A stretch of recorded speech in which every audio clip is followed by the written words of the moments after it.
Hello. Today we are going to talk about what's called a measure of central tendency. And sometimes we abbreviate measure of central tendency with the letters MOCT. So if you see that anywhere, just know that that means measures of central tendency. And when I see that word central tendency, I think like center. And I'm talking about like some data. So if I have a whole bunch of data, what's the center of that data? And then we're going to talk about quartiles. And you're going to see in the word quartiles, quart. And so think about like a quarter. There's 4 quarters in a game. There's 4 quarters in a dollar, right?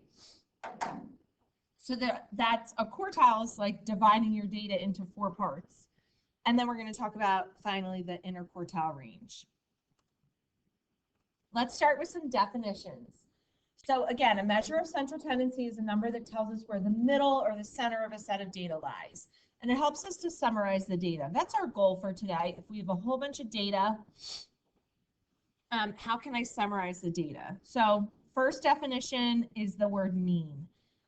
And this is what you have probably thought of before as like an average. So there's actually a couple of different types of averages, but when we add up all the numbers and divide by how many numbers there are, we normally think of that as the average. That's actually technically called the mean of the data. The median of the data is another type of average or another type of like measure of center, but it's basically the middle number. So I'm going to put my numbers, my data in order from least to greatest, and then I'm going to find the one that's in the middle. So just like a quick example, if my data is like 1, 2, 3, the median is 2 because it's in the middle. But if, as another example, if my data is 1, 2, 3, 4, I don't have a middle number, right? The middle number would be like right here. So what you're going to do, and that's this part here, if there is not a true middle, average the 2 closest to the middle. So the 2 closest to the middle would be 2 and 3. So anytime I don't have a true middle number, I'm going to take the two middle numbers, add them together, and divide by 2. So 2 plus 3 is 5. 5 divided by 2 is 2.5. And you're going to see that that number is going to be right smack dab in the middle. So 2.5 is in the middle of 2 and 3. So that's the median. The mode is the number that occurs most often. There could be no mode, one mode, or more than one mode. So for example, if I look at my set of data that I had up here, 1, 2, 3, I don't have any repeating numbers. I don't have any number that occurs more than another, so there's no mode. As another example, if I have like 1, 1, 2, 3, the mode would be the number 1 because it repeats twice. And then range is the difference, and when we say difference, we mean like subtract, but it's the difference between the biggest number and the smallest number. So again, with this same example, if my data set's 1, 2, 3, the range would be 3 minus 1, which is 2. All right, so there's your definitions that we're going to start with today. Let's use those definitions and find some of these numbers: minimum, maximum, range, all this stuff. So the minimum is the smallest number in the data set, right? So if I look at this data set, look through, take a minute, and look for the smallest value. So I can see that the smallest value here is that 7, right? So the minimum is 7. The maximum, just like it sounds, is the biggest value. So go ahead, look through those numbers again and find the biggest value. So that should be 32. To find the range, remember the range is the maximum minus the minimum. So 32 minus 7, the range is 25. The median is the middle number when I line these up from least to greatest, right? So you're going to see that if I look at the way the data is listed, they're not lined up from least to greatest. So I'm going to have to do that. So my smallest number is 7. And I'm going to use like my marker to kind of cross off as I go to keep track. But my next smallest number I think would be 15. After that, my next one would be 18. And then actually I have another 18, right? After that I have a 19. And then I do have a 20. I have two 21s, 1, 2, right? So 21, 21. And then I have a 22, 24, 25. So 24, 25, and then last but not least at 32. So that's my data lined up from least to greatest. To find the median, I want the one that's in the middle, right? You might be able to like count off how many numbers until and like figure out which one's in the middle, but I'm going to show you a quick strategy to use to find the median. And this is going to be helpful for us when we start talking about quartiles and interquartile range as well. So what I can do to find the median, the middle number, is I can basically start at the outside, like the 7 and the 32, and I'm going to cross those off.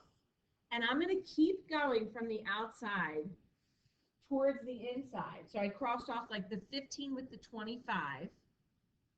And then I'm going to cross off the 18 with the 24. So now I have like the top 3 and the bottom 3 numbers crossed off, right?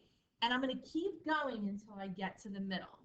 So the next 18 is going to get crossed off with the 22, the 19 and the 21. And then wait a minute, if I were to cross off 2 more numbers, 20 and 21, there's nothing left. So in other words, kind of like what I was telling you before, I don't have a middle number. I don't have a true middle number. My median is going to be in between these. So to find the median, I'd have to add 20 plus 21 and divide by 2. So 20 plus 21 is 41. Divided by 2 is going to be 20.5. So that's my median. And I can even really quick double check. I should have the same number of numbers below the median as I do above. So if I quick count off, like I have 1, 2, 3, 4, 5, 6 numbers below the median, 1, 2, 3, 4, 5, 6 numbers above the median. So I know I did it right. Okay. That's the median. The mean is going to require, I think, the most work. So the mean, you add up all the numbers and divide by the number of numbers. Well, first of all, I have 12 numbers, so you could double check and count. But I do have 12 numbers, so I have to take all these numbers and divide by 12. So I'm going to write it out this time for you, but you don't have to necessarily write this formula out. But basically, you would take 21 plus 25, and I'm using the original list of numbers that before I ordered them.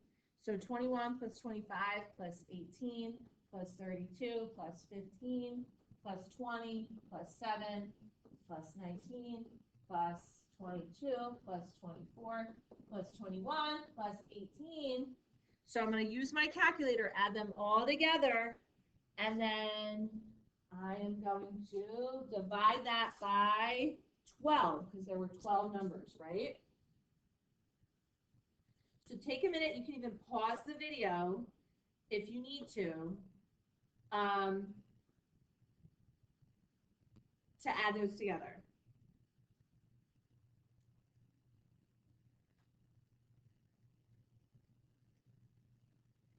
So my mean is 20.166. So I'm going to round that to 20.17. So the mean is 20.17. And then finally, the mode. What's the number that occurs most often? And now that I have these numbers in order, it's going to make it a lot easier for me to see like which ones are repeating. So if I go through, I'm going to circle in blue any number that repeats. And I notice that 18 repeats twice and also 21 repeats twice. So I'm going to have 2 modes. It's going to be 18 and 21. Now keep in mind, if I had like 3 18s and 2 21s, then I would only have one mode. It would be only 18, but it's the number that occurs the most frequently. So 18 and 21. All right. Again, these are just numbers that summarize our data. What's the number that's in the middle? Well, that could be mean or median. And we'll talk about which one do I use in a little bit. But what number occurs most often? Well, either 18 or 21, that's your mode.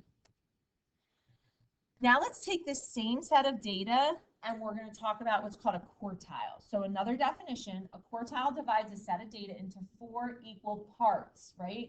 Quarter, think about quarters in a dollar, right? 4 quarters in a dollar, 4 quarters in a game. So in this case, we already said we have 12 total numbers. So if I want to take 12 numbers and break them into 4 groups, there would be like 3 numbers in each group, right? And you can see down here, notice that my numbers are in order. So this was up top, that was like my original numbers. I need to use the ones that I already put in order. And if I divide them into 4 groups, there's 3 in each group, like the 7, 15, and the 18 are in one group, the 18, 19, 20 are in another group, 20, 20, 21, 21, 22 in the third group, and 24, 25, 20, or 32 are in the last group, right? So where you see these red lines, basically where I would kind of cut to get the 3 groups, those are what we call the quartiles. So you might notice that this kind of cut in the middle, which we're going to call quartile 2 or Q2, is the median. So when you see or hear Q2 or second quartile or median, those are all exactly the same things. We already found the median. The median or Q2 in this case was 20.5, and we can see it's still 20.5. It's halfway between 21 and 20. But now we need the lower quartile, or in other words, Q1, and the upper quartile, Q3. So what number do I have my cutoff here? Well, it's actually my cutoff is between the 2 18s. Well, what's halfway between 18? There is no halfway. It's 18, right? Or I could use my formula. 18 plus 18 is 36 divided by 2, which is 18. So Q, excuse me, sorry, let me get rid of this. Hold on. So Q1 is 18. Quartile 1 is 18. Quartile 2 is the median. We said we already found that. Now you think about quartile 3. Quartile 3, again, it's not going to be an exact value, right? It has to be halfway between these two. You might be able to tell. 22 plus 24 divided by 2. So 46 divided by 2, 23. So my Q3, my quartile 3 is, hold on, is 23. And we're going to talk later about why these numbers are important. But I have quartile 1, quartile 2, and quartile 3. And those are the spots that kind of divide my data into 4 equal parts. Another definition, interquartile range.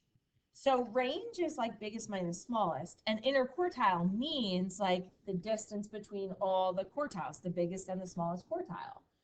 So the IQR, or the interquartile range, is Q3 minus Q1. You just calculate it as Q3 minus Q1. Well, my Q3 was 23, right?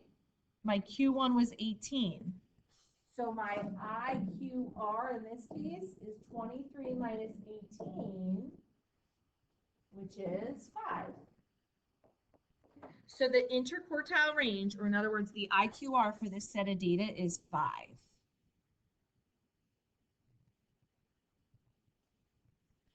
Okay, so now here's a new set of data. And I want you to look at a couple things. Number one, did I give you these numbers in order? Nope. So you're going to have to put them in numerical order from least to greatest. So I would pause the video here, and the first thing you're going to do is put them in numerical order from least to greatest. And then you're going to calculate all these things: mean, median, mode, range, Q1, Q3, IQR. So pause the video now, do that, and then when you unpause, we'll go through these answers.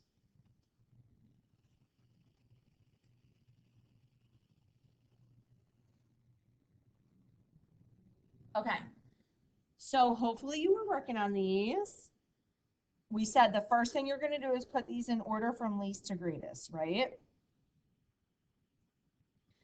Second thing we do is, or I shouldn't say second thing. The first thing we're trying to find is the mean, right? So to find the mean, I have to add up all the numbers, and then I have to count how many numbers there are. So 1, 2, 3, 4, 5, 6, 7, 8, 9, 10, 11, 12, 13, 14, 15. So there's 15 numbers. Okay, or in other words, these are ages of people, so there were 15 people. I should say 15 people instead of 15 numbers. Okay, so I'm gonna, to find the mean, I would add all these numbers up, all these ages up, and divide by 15. Hopefully you got 37.47 when I round. So it's like 37.46666, so 37.47. To find the median, remember, we can cross off the highest and the lowest numbers until we get to the center. So I'm going to start by doing that. So I'm going to cross off the 16 with the 67, 18 with the 63, and I'm going to keep going, crossing the highest and the lowest numbers off together. And you might also think about, okay, if there's 15 people, there is going to be a center person, right? So this person who is 35 is the median age. And you can double check. Do you have the same number of people below and above that person who's 35? 1, 2, 3, 4, 5, 6, 7 below. 1, 2, 3, 4, 5, 6, 7 above, right? So that's my median. My mode. My mode is the number that occurs most often. What do I have that's repeating? So I have 2 18s, right? Let me see, what else? Do I have any other repeats? So I don't think I do, right? Let me just scan through here one more time. I only have one mode. The mode is 18 because 18 repeats twice. I have 2 people that are 18. The range is the biggest or the maximum minus the smallest, which is the minimum, right? So in this case, the range is 67 minus 16, so hopefully you got 51 for the range. All right, Q1 and Q3. So here's my suggestion for finding Q1 and Q3. You might have been able to do it off the top of your head, but remember how we crossed off the highest and the lowest, highest and the lowest to get the median, the center? We're basically going to do the same thing. I'm going to switch colors. I'm going to use a blue marker. So you can kind of think of Q1, or the first quartile, as being the median of the lower half of the data. In other words, if I kind of divide my data in half, in other words, at the real median, and I were to just look at the lower half of the data, what I circled in blue. Now, just find the median of that data that I circled in blue. So I'm going to cross off, again, using blue, lowest and highest. Lowest and highest. Lowest and highest. Until what do I have left? That's my Q1. So my Q1 is 21. And then I'm going to do the same thing again. I'll use green to try and make it easy here. So the green, this is the upper half of the data. So again, start at the median, where's the upper half of the data? Cross off the lowest and the highest. The lowest and the highest. The lowest and the highest. What do I have left? That is Q3. So my Q3 is 51. Now, before I go on any further, if I think about this, so let me label the, here. Yeah, okay, so let me label that median there. If I think about this, did my quartiles, remember my quartiles are Q1, Q2, and Q3, did they divide my data into equal parts?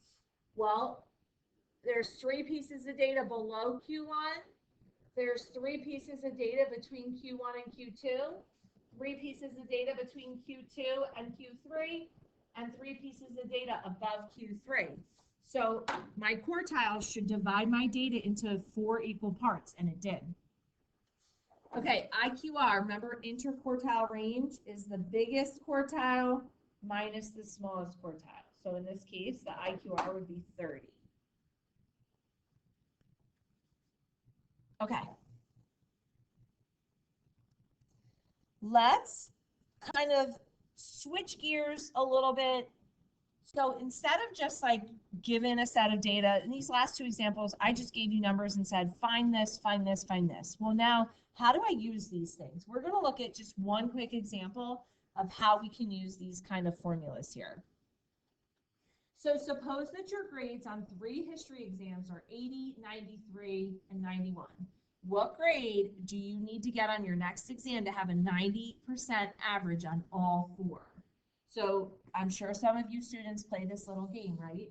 You think like, oh, I want an A or I want a B, so I know I need to get at least this score on the next test, right? Here's how you can actually calculate it.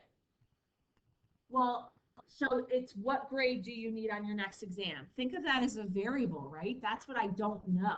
So X is the score on my next exam, right? And I'm ultimately going to have 4 tests that I'm taking, and I want my average to be a 90. How do I calculate the average? That's like the mean. I add up all my scores, divide by the number of numbers, and that should give me my average. So if I add up my scores, well, so far I have an 80, a 93, and a 91. I don't know what the 4th one is, but we said we could call it X.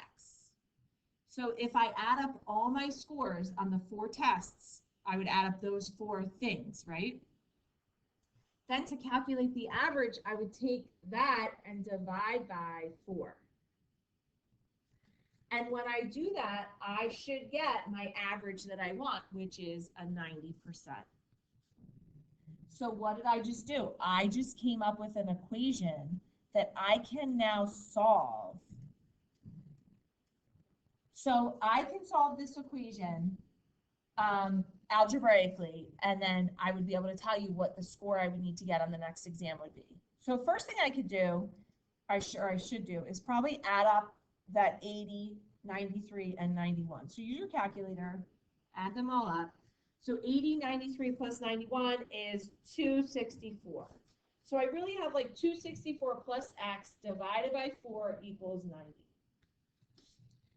Now this whole thing is divided by 4. In order to get that X, I got to get rid of dividing by 4. How do I undo dividing by 4? Remember, we multiply both sides by 4. So that cancels. So we have 264 plus X equals 90 times 4 is 360. Use your calculator to help you with all these, right? Now, how do I solve for X? I can subtract 264 from both sides, and I get X equals 360 minus 264, which is 96. So in other words, I would have to get a 96 on my next test in order to have a 90 average on all 4 exams. Okay, here's another one that I want you to try. So pause the video, try this one. You're going to use the same method you just used. Pause the video and try this, and then when you come back, we'll go through it together.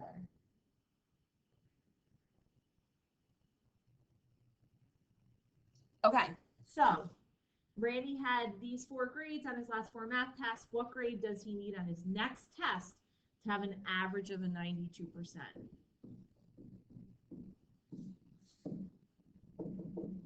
So just like we did before, if I'm looking for something, I don't know what it is, I'm going to call it X. So X is going to be the grade on his next test. In order to calculate an average, I add up all the scores, divide by the number of numbers, and that's going to give me the average. So what were his scores? 85, 92, 96, 89, and something I don't know that we called X, right? So when I add all those 5 numbers up and divide by 5, because there were 5 tests, I want an average of a 92. So there's my equation. I think that's the hard part, setting up the equation. Okay, now to solve this equation, I'm going to add up these test scores that he's already taken. I get 362 plus X over 5 equals 92. And then to solve this equation, remember this whole big fraction bar, this means like divided by 5. So I can multiply both sides by 5. So 92 times 5 is 460. These cancel. So I have 362 plus X equals 460. And then to solve for X, I can just do 460 minus 362, which is 98. So he would have to get a 98 on his next test in order to have an overall average of a 92%. And you can even go back and double check. Add up 85 plus 92 plus 96 plus 89 plus 98. When you divide that by 5, you'll get that 92 that you're looking for. All right, that's it for today. Thank you so much for watching.